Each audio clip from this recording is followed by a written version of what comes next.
Today I'm going to start a new series on one of my all-time favorite components of a homebrew D&D campaign, the treasure map. Because the treasure map combines all sorts of, game mechanics and story devices in, one item. The thing is, I love to make maps and players love to find treasure. And history is replete with stories of, lost hordes and buried treasure that people search for even up to this day. The other great aspect of a treasure map is that it provides a framework to develop the storylines and history of your world. Because they're usually an artifact of recent or ancient history. And the process of accumulating a treasure involves all sorts of activities that are interwoven in that history. And that history is where I'm going to begin my discussion today, the how and why of hidden treasures.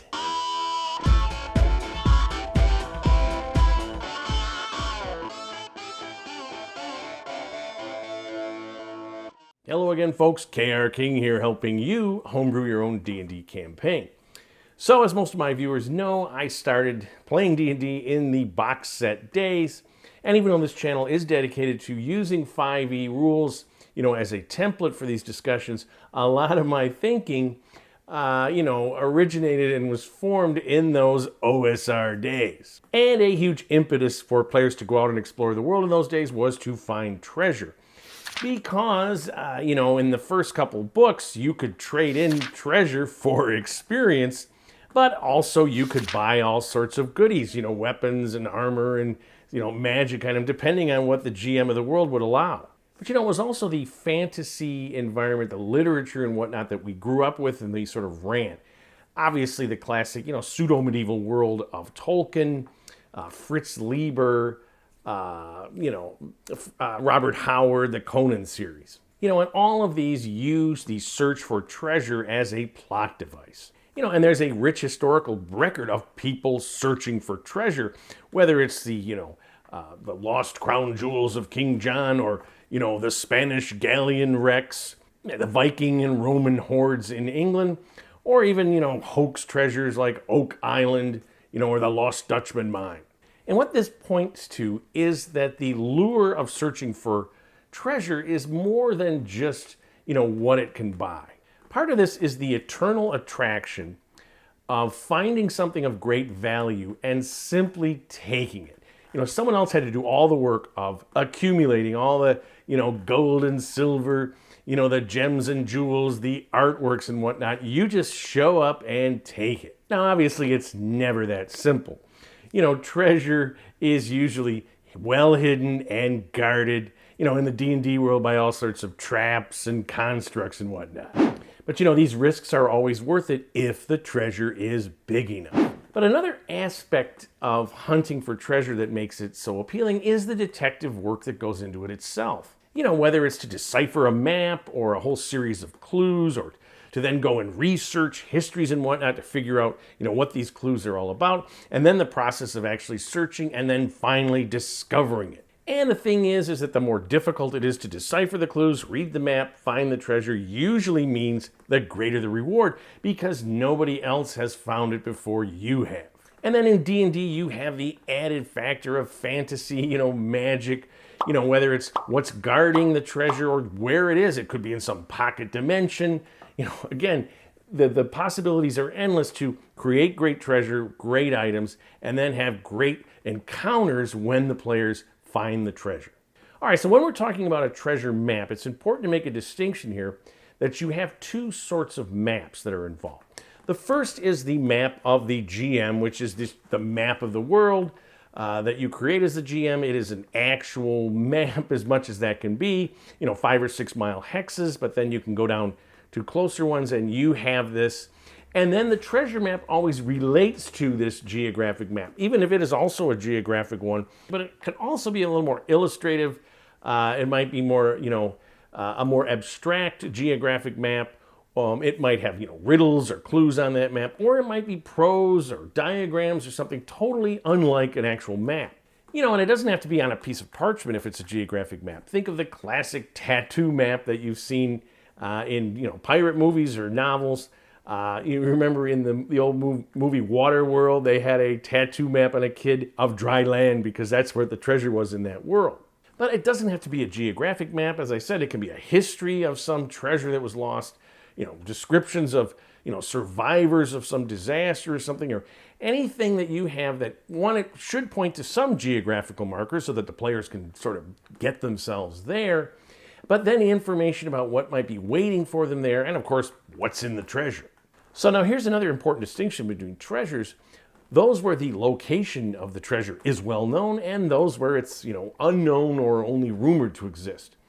And a known treasure is, the crown jewels of the king are known to be in his keep, guarded by guards, down deep inside the keep in a fortress. In The Hobbit, everyone knew that Smaug had his treasure, in the halls of Erebor. It wasn't a question of how do you find that? So taking these treasures is more of a heist than a voyage of discovery. And any kind of map that you have for a known treasure is going to give you some sort of information that gives you, a secret route in, or something where you can get in there and, steal the treasure. And of course, if you know where a treasure is and, you don't have any information on how to steal it, you can just attack and, defeat whoever's holding it and just take it as booty. And the thing is, those treasure heists adventures can be great fun. In fact, I'll do a video on those in the future. Today, what I'm going to talk about is the search for, hidden or unknown treasures and how to think about a map in that case. All right, so in order to create a lost/hidden treasure map, you want to answer a few basic questions before you start to draw. The first off is why? Why is the treasure lost or hidden? And the second is who? Who hid the treasure and why? And the third question is who created the map? Was it the person that hid the treasure, or was it someone that heard about it, secondhand information, this sort of thing? And of course, when they did, is it a geographic map or some kind of other sort of prose description or history? And finally, the question is where? Where is the treasure? How far away and how far is it to get there and get inside? All right, so you're going to think about the answers to those questions in terms of the type of hidden/lost treasure that you're going to use. I'm going to identify right now 3 classic types. You have the horde treasure, the tomb treasure, and the accidental treasure. So in the classic tradition in terms of Western Europe, of a horde treasure is usually a cache of, coins, jewels, often armor, this sort of thing. And it ranges in time from the Bronze Age to Roman times to the Dark Ages, medieval. Then you have the classic buried treasure hoards of the Spanish galleons and pirate crews and whatnot. And you even have modern hoards that have been hidden within 100 years or so. And the thing is, if you do a little research, you'll find these hoards, of course, occur in all parts of the world. Now, the thing is, most of the Bronze Age hoards are usually funeral sites. So I'm going to take those and I'm going to include those in my discussion of tombs. Because the thing is, the treasures that are hidden in the Bronze Age hoard are meant, like other tombs, to accompany the person who's in the tomb on to the next world.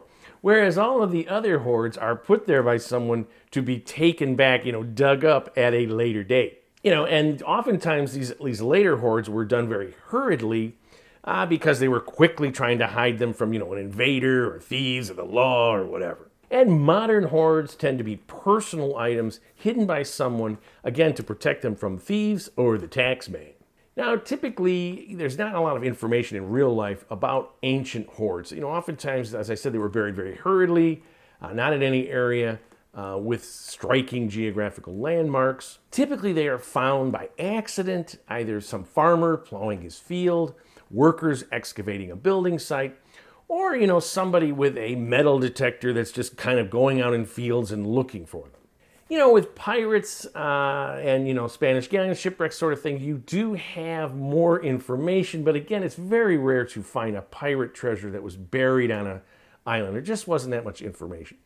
But in D&D, we want maps. So we're going to, have that little suspension of disbelief, and we are going to provide information. Now, actually, it kind of makes sense because the events of these treasure hoards are either, in the near history of the players or even contemporaneous.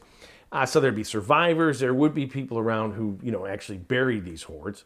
Or the ancient things, again, we're in a world where people write all this stuff down. We're going to have something available. Now, tombs are often much easier to document and to find than, the classic horde. Why? Because they are architecturally impressive. You think about the pyramids, there they are.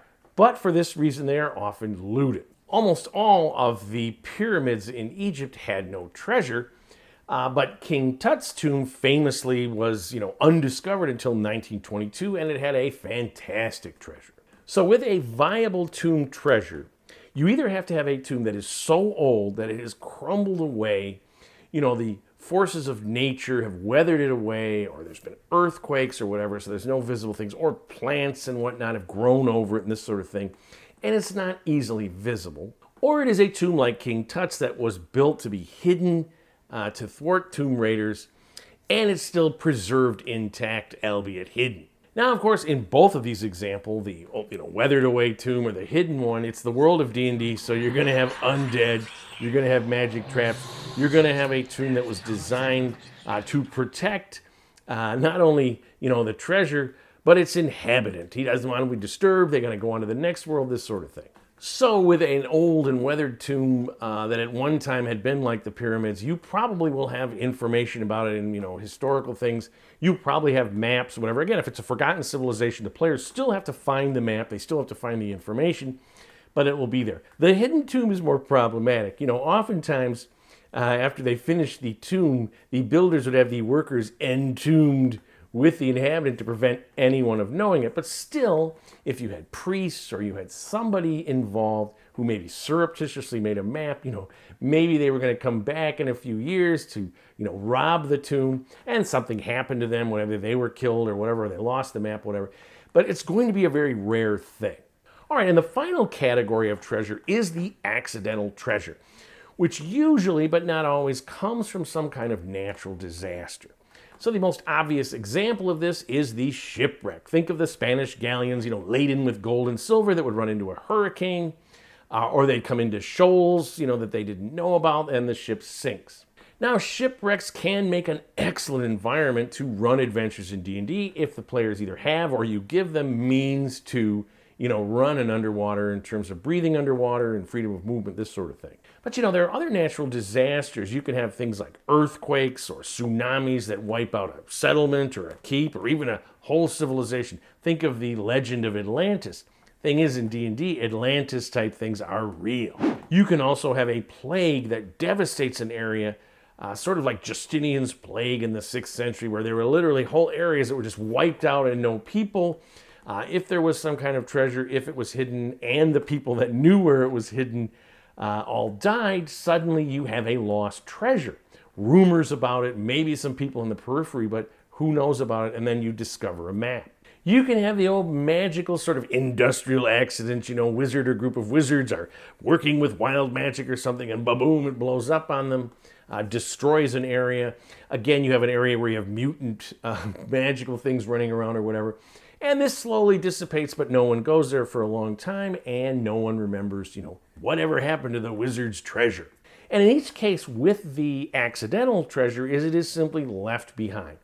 Whether it is underwater, buried deep in the earth, or simply in a very dangerous location. And you usually have some survivors. You have, shipwreck survivors, sailors or whatever. You have people that did survive the plague or the explosion or witnesses to it that write a history about this. Oftentimes natural, accidental treasures will have witnesses from far off who see, the volcanic eruption, which wipes out the city. And there was these legends of a great treasure. And in that narrative, there can be a map which gives geographic clues to the players that then corresponds back to your general map such that they can find it. All right, so now we have a template for the how and why of a treasure map, and I gave 3 examples of classical treasure types, the horde, the tomb, and the accidental treasure.